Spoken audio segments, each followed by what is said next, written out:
Yo et bienvenue dans cette vidéo. Bon, vous avez vu le titre, on va pas tergiverser pendant 40 ans. C'est mon premier sponsoring et je viens de recevoir des ailes élargies. Bonjour. Voilà, j'ai reçu des ailes élargies pour le 36, ça faisait très longtemps que j'attendais. Surtout avec ça là. Ça. Salut les ailes stock avec du 18. Ça faisait très longtemps que je parlais de faire un sponsoring, notamment pas pour des jus de fruits sur une chaîne de drift.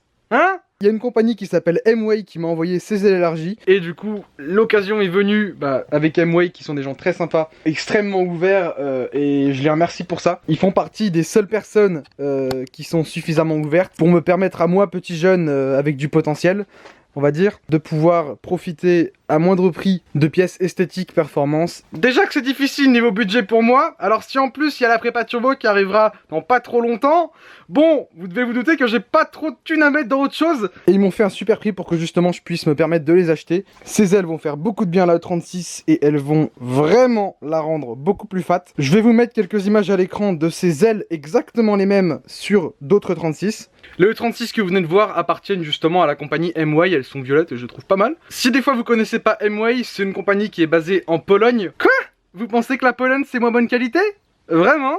D'accord, allez. Bon, je vais vous montrer ça alors.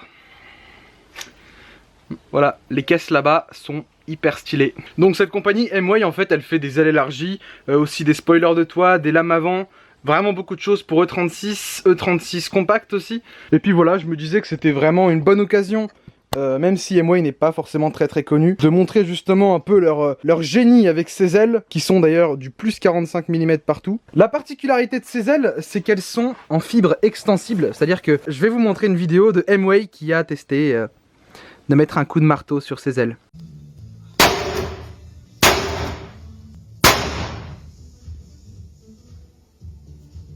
Et aussi de les tordre.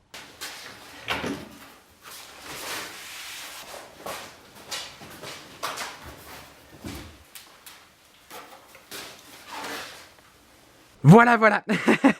Vous voyez mon choix maintenant. Hein. Pour le drift, c'est nickel. Je pense que c'est un bon choix de passer sur ces ailes-là par rapport à la puissance que j'ai maintenant et la puissance que je vais avoir plus tard. Ces ailes élargies, c'est pas nous qui allons les installer. Je vais faire un tour chez quelqu'un que j'idolâtre depuis un certain nombre d'années, il est de la même ville que moi et il est super sympa, vous verrez c'est qui. Mais avant d'aller chez cette personne, je vais test fit les ailes sur ma E36 parce que j'ai pas envie d'attendre. Voilà, je vais voir ce que ça donne. Donc juste avec du ruban adhésif de carrosserie, les mettre et voir ce que ça donne déjà en premier lieu. Voilà, ça, c'est l'aile gauche. Oh putain, ah oui d'accord. Ah oui d'accord. Plus 45 mm donc. Et du coup, je vais aussi sortir l'aile arrière gauche pour qu'on puisse tester le côté gauche en gros.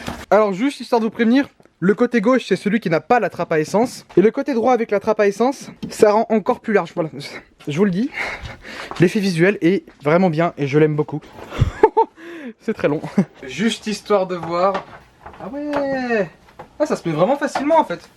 Ah je pensais que ça allait être la galère de ouf. Là ça bloque, je sais pourquoi. Putain je suis con. Il y a cette attache rapide là qui fout la merde. Donc faudra enlever l'attache rapide quand on mettra l'élargie. Voire trouver un autre système pour tenir le pare-choc en place parce que j'aime pas tellement. Donc maintenant on met le scotch. Sur le dessus c'est le plus important pour que ça tienne. Et en bas pour la plaquer je pense.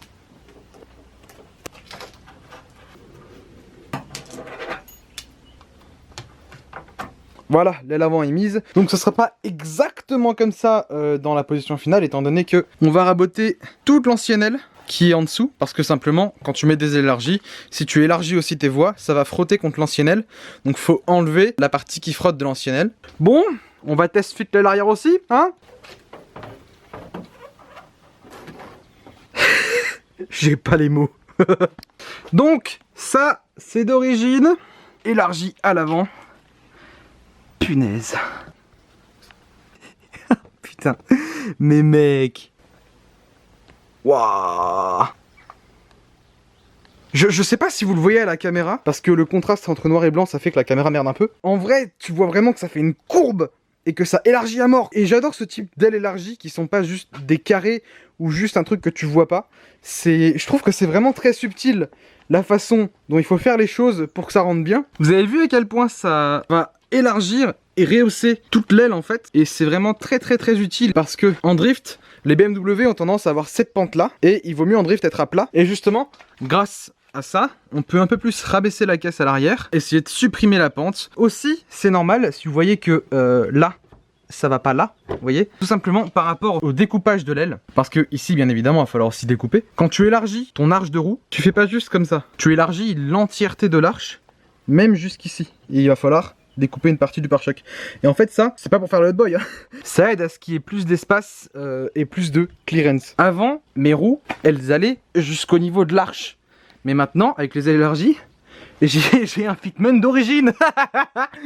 Yes. Et justement c'est ça qui est bien aussi avec le test fit, c'est que tu peux ensuite mesurer la distance qu'il te faut pour réélargir et pour choisir les bons élargisseurs de voie. Parce que du coup là on a des élargisseurs de 5 mm, ce qui est pas grand chose. Et je pense que je vais passer sur du 20 ou du 30. Et à l'arrière j'ai l'impression qu'on va pas vraiment avoir besoin d'élargisseurs de voie, parce que comme ça on peut encore plus rabaisser sans que ça vienne frotter le pneu. Ça va juste venir au niveau de la jante, genre. Je pense que ce serait pas mal. À mon avis, à l'arrière, je vais peut-être mettre 5 ou 10 mm maximum. Je sais pas, hein, je verrai. Mais à l'avant, faut que je mesure. Ça dépend de quelle partie du pneu je veux voir au niveau de l'aile. Mais il faut entre 2 et 3 cm en plus. Alors, un truc pas mal, c'est que j'ai déjà des élargisseurs de 20 mm qui traînaient dans le garage. Que, en fait, je ne mets pas parce que c'est pas de la double boulonnerie. Mais là, je vais les mettre et je vais voir si la fatance est suffisante. Donc voici les élargisseurs que j'avais de base. Voici une vis classique et une vis qu'il faut avec des élargisseurs. T'es obligé d'avoir un truc plus long. Mais si des fois je veux des élargisseurs, je ne prendrai pas cela, je prendrai de la double boulonnerie. Parce que c'est vraiment beaucoup plus stable. Moins de risque que la roue dégage. C'est quand même mieux. Pour moi, ça ne suffit pas. De base, avec des ailes stock, le fitment est pas trop dégueulasse, vous voyez. Mais avec ces ailes... D'ailleurs, si des fois, les élargisseurs, c'est pas seulement pour l'esthétique. Par rapport au problème que j'ai eu à ma première étape drift de la saison, j'avais les roues qui, quand elles braquent, elles frottent l'intérieur du châssis. Et les élargisseurs, ça évite potentiellement que ça fasse ça. Donc il y a cet aspect là, mais aussi quand tu mets des élargisseurs de voie, ça change la façon dont ta voiture se comporte. Et jusqu'à une certaine limite de 35 mm, je crois à partir de 35 mm ça commence à faire de la merde. Mais avant, ça rend ta voiture meilleure, ça la rend plus stable et vivace pour les transitions quoi. En tout cas, ouais, c'est pas trop mal déjà avec du 20 mm. Mais je pense qu'on peut faire mieux quand même, hein, faut pas déconner. Donc voilà, j'enlève les élargisseurs, je vais aussi enlever les ailes élargies et on va pouvoir emmener la voiture chez le gars que j'ai vraiment hâte de voir.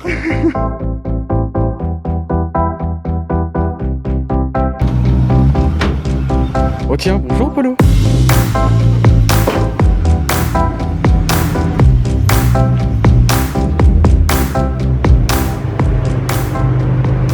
Bon, et bien on est arrivé. Bonjour. Bonjour ma copine. Ça va? Et toi? Bah ça va très bien. Écoute, c'est toi qui vas poser les ailes sur la E36. Ouais, bien sûr. Fais un petit coup de main. Ouais. Paraît que t'es pas doué avec une disqueuse. Non, non seulement mes disqueuses, mais aussi au niveau des joints. Oh Aïe. Ouais, voilà, t'as vu. Elle est cool en tout cas. Elle est cool. C'est vrai? Oh, merci. Ouais, elle est vraiment sympa. Pour une BM. Oui, parce que... Mais voilà, du coup, je pense qu'on va déjà les installer sans découper. On va déjà positionner les ailes, voir un petit peu quelle partie il faudrait couper. Histoire d'avoir un petit peu de marge avec les jantes. J'espère que ça va bien se passer, je connais pas trop les ailes, la fibre. On va déjà poser à blanc, voir et puis on fera le point après. Ça marche, super. Let's go. Pas mal du tout. C'est vrai? Ouais, j'ai le côté propre. Il y a une bonne finition, faut voir si ça fit bien sur la carrosserie quoi. Ok. Donc t'as les avant et les arrières, c'est ça? Ouais, j'ai déjà testé les fits juste avec du scotch de carrossier. Ouais. Et à l'avant ça fit vraiment très bien. À l'arrière c'est un peu plus chaud. Genre ici ça ressort un peu, enfin ça fait un tout petit peu comme ça. Il faut scotcher pour, enfin faut maintenir en place. Il y a aussi, je crois que t'as ça aussi sur ta PS13 parce que oui tu as une PS13 et tu as, j'ai oublié de le dire mais voilà. Fais quand même un petit peu de compète avec la S13 qui est, Qui se cache. voilà, qui est là-bas. Bon, qui a été un petit peu refaite depuis en 2019, l'année de la fatance on va l'appeler. C'est ça. Du coup la fibre je connais pas mal, poser pas mal de kits, pas mal de large. Après ça c'est des semi-ailes, donc c'est pas des ailes intégrales. C'est ça. Et je sais pas trop comment ça se pose, donc on va regarder un petit peu. J'ai déjà vu pas mal de caisses équipées, en général déjà ça rend bien. Ouais. En plus le montage a l'air d'être assez simple parce que justement t'as pas à te reprendre sur les ancrages d'origine. C'est superposé à l'aile d'origine. À mon avis l'avant ça devrait être pas mal, l'arrière on va voir. et puis on verra après pour les ailes d'origine. On va commencer par celle-ci. On va commencer par le plus chiant. Bon, déjà elles sont assez raides, elles épousent pas le galbe. Regarde. Vas-y, tiens là. Essaye de la plaquer. Pas pourquoi il fallait voir au niveau de la... Ouais, effectivement, ouais. Il laisse un peu de marge parce qu'on a vu sa flotte là sur le M36. Là, tu vois ta ligne, ton arête elle est juste là. Donc là, pour l'instant, on devrait se positionner à peu près comme ça. T'as vu que c'est pas mon gars? L'ajustement est pas mal. Après, ça fera finition avec caisse de drift. Hein. Ça mord un petit peu sur l'arête. Ouais. Donc si c'est pas pour un chocard, on s'en fout, mais pour une caisse de drift. On va couper loin, ça va être bien. Tu penses vraiment qu'on va devoir aller aussi bas? Parce que... Non, on va aller vachement plus haut. Le bas de ton aile est là, sur l'aile en fibre. Pour que visuellement, tu vois déjà pas ton aile d'origine. Après, toi, tu fais ta marge pour ta roue. Donc normalement, tu fais ton galbe un petit peu plus haut. Donc il faut essayer de pas aller trop haut non plus. Et remonter bien plus haut, quelque chose comme ça. Voilà, un petit peu de marge pour le fit. Ok. Le souci, c'est que quand tu vas commencer à couper ta peau extérieure, tu vas arriver sur ta peau intérieure. Donc il faut garder assez de matière pour pouvoir rabattre ta tôle et du coup pouvoir faire ta soudure sur tout le contour. Sinon sans ça, c'est open bar et t'as toute la merde qui rentre à l'intérieur. Ça va être marrant.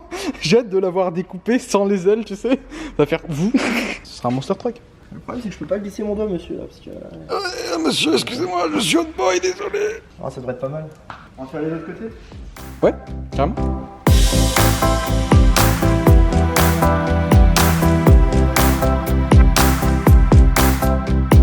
J'ai vraiment hâte de voir la BM haute comme un monster truck. C'est juste un effet visuel du coup. En tout cas, merci du coup pour juste cette petite partie de journée où je me suis bien amusé. On a parlé beaucoup hors cam. Très très très sympa. Voilà, je le dis juste. C'est pouf. Salut monster truck. Bon, bah du coup vous avez découpé toutes les ailes. Vous avez soudé de toute façon là. Vous avez. Là dans tous les cas, le trait qu'on avait tracé, on a fait la découpe. Ouais. Le garde-boue, la partie intérieure a été appliquée sur la partie extérieure. On a soudé les deux ensemble. Ça permet de garder une étanchéité comme d'origine. On a remis un jaune étanchéité et puis un petit coup de peinture pour protéger contre la corrosion. Voilà. Eh ben. C'est sommaire mais c'est efficace pour... ouais, et puis c'est vraiment lisse quoi. Oui, juste petite précision. Pourquoi est-ce que j'ai pas filmé la découpe? On est en centre-ville et c'est un peu la merde de découper, de ce que j'ai compris. Carrément. Du coup, c'est une carrosserie de centre-ville, donc là le souci c'est qu'on bricole les week-ends sur nos voitures. Bah oui. Mais pour faire du bruit, c'est un petit peu plus juste. Du coup là, big up, hein. Il va falloir rabaisser. Bah oui, je suis d'accord. Par contre, c'est vrai que vu comme ça, c'est large maintenant. Et du coup, vous avez aussi peint les ailes. Ouais. Ça va être sympa. Du coup, pour commencer, qu'est-ce qu'on a fait? On doit d'abord percer ici parce que du coup, on va mettre des rivets. Ouais, on va déjà les positionner comme la dernière fois. Ouais. Essayer de leur trouver la position finale. Et après, au feu, quoi. Commencer à percer à certains endroits pour la positionner. Et on va essayer d'équilibrer sur le nombre de rivets en mettant tous les temps de centimètres. Pour qu'esthétiquement ça fasse joli. Et qu'en même temps ça maintienne bien l'aile, ça la plaque au max, qu'il n'y ait pas de jour. Avec la fibre, si on met des rivets et qu'on serre trop fort, le problème c'est que ça va pincer. Et ça va se voir, ça va faire une déformation dans la fibre. Ouais, c'est ce que j'avais vu justement, si t'en mets trop de rivets, je crois que ça fait ça va être déformation. Ou trop serré aussi, hein. Ça va vraiment déformer l'aile en fibre. Donc on va essayer de garder le galbe d'origine. Mais il n'y a qu'un seul serrage pour des rivets, non? Tu serres 3 fois et ça claque à fond. Sinon tu triches un petit peu, si tu le serres pas à fond, tu coupes la tête et tu triches un petit peu, mais voilà, ça permet de garder un truc homogène quoi. Ok. Que ça propre. Il y a juste l'avant gauche qu'on avait positionné, on s'était rendu compte qu'on va certainement qu'on la recoupe. On fera le coupage après le positionnement, On verra bien, on fera une retouche peinture si besoin. Ah, vous en faites pas au fait, hein. Si vous voyez une différence de teinte, entre guillemets, c'est juste parce que la voiture a pris la poussière dans ce garage. Ah ouais, bah non, mais on est dans la zone de prépa, donc vu qu'elle est restée là toute la semaine, ils ont préparé la peinture, les éléments à peindre plutôt. Ok. Donc forcément, dans la carrosserie, t'as tout le temps de la poussière. Ah oui, peut-être une différence de brillance. Peut-être que celles-là sont plus brillantes. Le vernis, là le vernis est neuf donc... Ouais. Bah après, la peinture là elle a 1 an donc ça va encore à l'avant. Mais à l'arrière... Voilà. Oh, là on voit. Je suis désolé mais moi je le vois pas. Je vois pas de différence. Il y a que des fois que là c'est de la fibre. Ça a travaillé un petit peu avec la chaleur mais... Ouais. Au niveau de la teinte on est bien. Mais mec. Ah quand c'est peint c'est encore autre chose hein. Punaise. Ça a du galbe hein. Ouais. Par contre va falloir... Ouais, va falloir des galbes. Je regarde le maître fer là.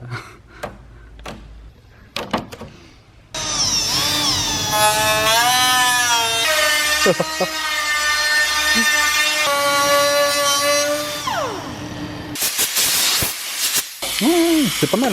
C'est vraiment une ligne droite quoi, je suis impressionné. Moi ce serait une vague, hein, c'est sûr. Bah nickel. Que ça tu vois, je l'avais pas fait quand je les avais mises moi. J'avais juste aligné avec les carreaux tu vois, et aligné avec tu vois ici pour que ça fitte là, mais c'est vrai qu'il y a aussi la ligne de la voiture à prendre en compte. Et ça je l'avais pas pris en compte et du coup il y a 2-3 ajustements à faire en plus, c'est pour ça. T'as le même comment forêt que pour mettre là. Ouais, le diamètre ouais c'est le bon. Ouais. Diamètre ok. En fait on prend un diamètre supérieur à la tête du rivet. Bah, il est supérieur pour que tu aies quand même un minimum de jeu pour pouvoir le glisser ton rivet.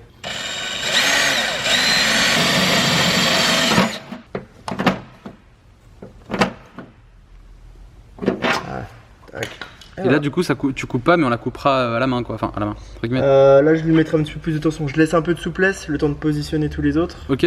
Et tu comptes en mettre à peu près une tous les quoi, tous les rebords? On peut en mettre vraiment aux extrémités pour déjà voir le positionnement. On peut essayer d'en mettre vraiment le strict minimum, donc ce serait vraiment en haut. Peut-être une là pour que ça plaque correctement. En haut il faudrait calculer le nombre que tu vas en mettre. Après une là pour que ça plaque correctement. Ouais. Et puis une là. En fait, si tu les mets aux extrémités, tes rivets et qu'ensuite tu les mets au milieu, si jamais t'as pas assez tendu ton aile, quand tu vas percer et rifter au milieu, ça va te faire un espèce de bombage comme ça va te faire des vagues. Ouais, ça sera pas beau. On vaut mieux commencer d'un côté et ensuite avancer pour vraiment les tirer et faire en sorte que ce soit nickel quoi. Par contre, il faut faire en sorte aussi de pas être trop loin et te retrouver du coup à l'extérieur de l'aile. Ça c'est la caisse, enfin l'ancienne caisse de Monsieur Landrieux. Il a donné son beaucoup ta caisse. Respect, quoi. Ouais, c'est sûr que elle était stylée. Hein. Hop, on va essayer de respecter à peu près le même montage. C'était bien fait. Si j'appuie là, tu vois, t'as pas justement l'effet de vague que je disais. On va déjà positionner aux extrémités. Il faut pas claquer direct ces rivets. Tu les approches juste et que tu leur laisses un peu de souplesse. Si jamais tu te rends compte que tu as besoin de vraiment la pousser un peu pour qu'elle ressorte sur les côtés et que ton trou ait un petit peu de jeu, ça te permet des fois de tricher un petit peu sur on va dire 1 mm quoi par exemple. D'accord, ouais. Pour bien la plaquer quoi. C'est les bonnes astuces. Hein.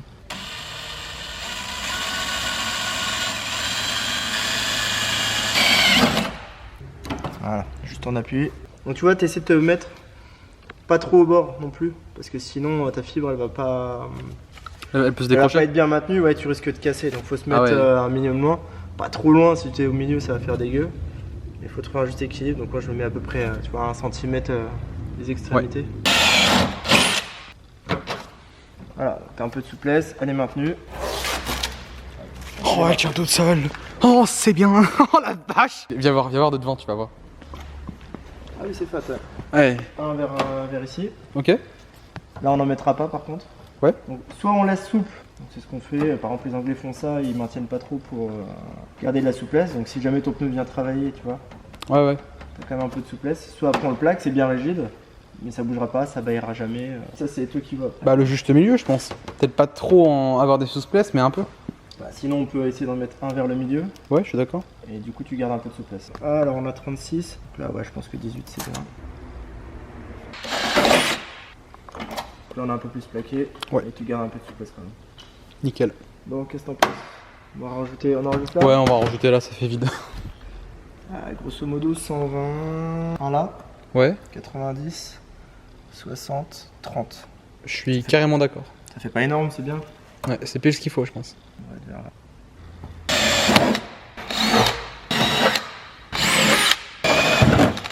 Valide? Oui, je valide. Si on peut le casser. Là t'es à plat donc ça va.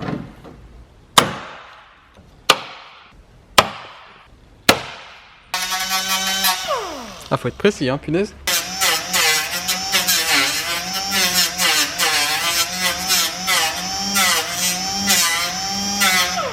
Et donc du coup, juste par rapport au choix des rivets, tu m'avais dit qu'en fait les ailes arrière surtout, je crois, elles sont pas assez plaquées contre à l'arrière, je crois. Et du coup, avec des vis, ça aurait pas tenu et ça aurait dégagé au bout d'un moment. Les vis servent qu'elles se desserrent. Une voiture de drift, ça vibre pas mal. Tu peux mettre après du frein filet ou autre pour éviter qu'elle se desserre. C'est un choix. Il faut mettre des cages et c'est pas forcément très pratique parfois.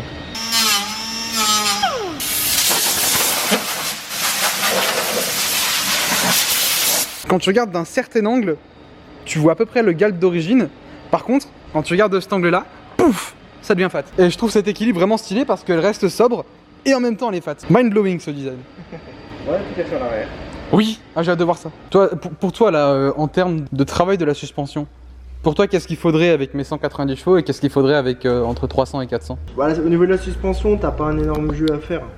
Avec 200 chevaux, faut garder quand même assez dur. Un truc déjà assez ferme quand même. Ouais. Mais quand même garder un minimum de souplesse pour que la caisse travaille et puis avoir du grip aussi. Avec 400 chevaux, tu peux quand même déjà commencer à assouplir. Faut aussi jouer sur la monte de pneus. Donc là, t'as déjà un gros diamètre. Ouais. Pareil, je crois que c'est du 2,45, donc c'est déjà pas mal. Mais par contre, ouais, le pneu, c'est toujours la matière. Ouais. Donc c'est un pneu route, sport, semi-slick, slick. Entre 300 et 400, je mettrais des semis. Les bons pneus sport, des fois, tu peux avoir un bon équivalent. Ok. Par contre, maintenant, avec les pneus qu'ils proposent, pour le drift, c'est des pneus étudiés pour et ils sont plus résistants. J'ai testé un petit peu toutes les marques et en ce moment, je suis sur Zestino ou gomme dure parce que c'est un bon rapport sur la durée de vie et puis le grip. Oh. Ouais, là, elle est intense. Ouais, attention.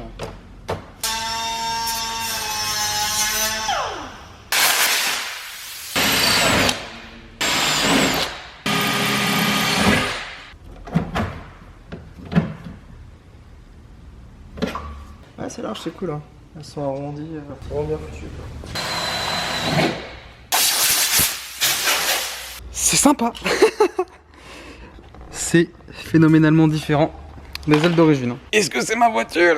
Ah oui, c'est ma voiture, d'accord. Ah, ok, on parle. T'es jaloux, Prime?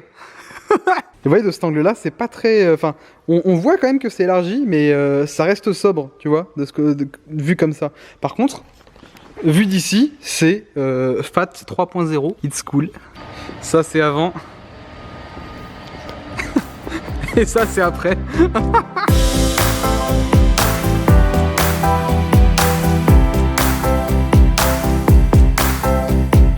Bon, bah voilà, on est quelques jours plus tard. Mike a fait les finitions. Bonjour Mike. Bon, ici, va falloir élargir. Ouais, là ça passe juste. Hein. Ouais, c'est pour ça. Si j'élargis, il faut que je remonte apparemment. Ou alors que je passe sur des jantes plus larges. Ouais, ah oui, bah il y a aussi le setup d'attache rapide qu'il va falloir revoir. On s'était dit que ce serait pas mal de mettre à l'intérieur, que ce soit un petit peu moins voyant. Mais sinon, dans le pire des cas, on peut en faire un là, et puis voilà. À l'arrière, c'est fat. J'aime bien cet angle-là, c'est beau. Tu vois, j'aime bien parce qu'il y a vraiment une arête agressive au niveau d'ici. Enfin, c'est ouais, là. Ici, là. C'est bien tiré. Ah, ça garde la ligne d'origine du coup. Ouais. On le voit bien. Ah, c'est vraiment cool. Du coup, vous avez retravaillé un petit peu la découpe pour pas que ça se voit. Vous avez découpé un peu le pare-choc aussi pour que ça fasse une bonne ligne. De ce côté-là, c'est hyper bien fait. Ça fait vraiment un joli arc. On parlera de ça plus tard. La trappe à essence, il va falloir qu'on trouve une solution. De ce que tu m'avais dit, soit j'enlève le ressort, mais le problème c'est qu'elle va pendant que je drift. Donc c'est soit je peux mettre une espèce de peut-être une mini sangle ou un système qui fait que je peux faire je fais un trou pour que je puisse mettre mon doigt. Un trou pour mettre ton doigt, ouais. Pourquoi pas? Bah ici quoi. Ah ouais. Tu meules un peu et puis. Ah ouais. Faut pas se couper le doigt quoi. Ouais, pas se couper le doigt, c'est sûr. On a ouais, ça là. un peu, de ce que j'ai compris, c'était vraiment compliqué quoi. Ouais. Et t'as le nouvel aileron, on peut le poser. Ouais, il arrive. RIP l'ancien aileron. Oui, RIP. En fait, ça a ajouté une jolie courbe plus agressive. Ça donnait plus de relief à la voiture avec l'aileron qui faisait ça. Je trouve que sans, maintenant, du coup, ça fait vide quoi. Ben voilà, à part ça, il va falloir rabaisser à l'arrière. Ouais, il y a moins de récupérer encore un peu. T'es presque au max sur le réglage des ressorts. Ouais. Mais en retirant les rondelles, en gardant la coupelle pour le centrage du ressort, ouais. Tu vas pouvoir redescendre un petit peu, mais après à toi de voir combien tu veux récupérer. Bah, je vais voir ce que je peux faire chez moi. En tout cas, merci énormément pour tout le taf que t'as fait. Surtout que tu m'as fait, tu m'as offert la main d'œuvre en fait. Tu m'as juste fait payer la peinture. J'ai jamais, je crois que jamais dans ma vie, on m'a fait ça en tant que travail professionnel. Mec hyper sympa. J'ai pas beaucoup de budget. Bon, certes, parce qu'il faut pas qu'il soit à perte, il m'a fait payer la peinture. Mais il a pris de son temps libre et du temps de ses apprentis aussi libres pour faire le taf parce que ben il croit en moi et moi je crois en lui aussi. Voilà. Bon. Bah voilà, ouais. Plus qu'à casser alors. Yes. Plus qu'à casser. Prime, je t'attends.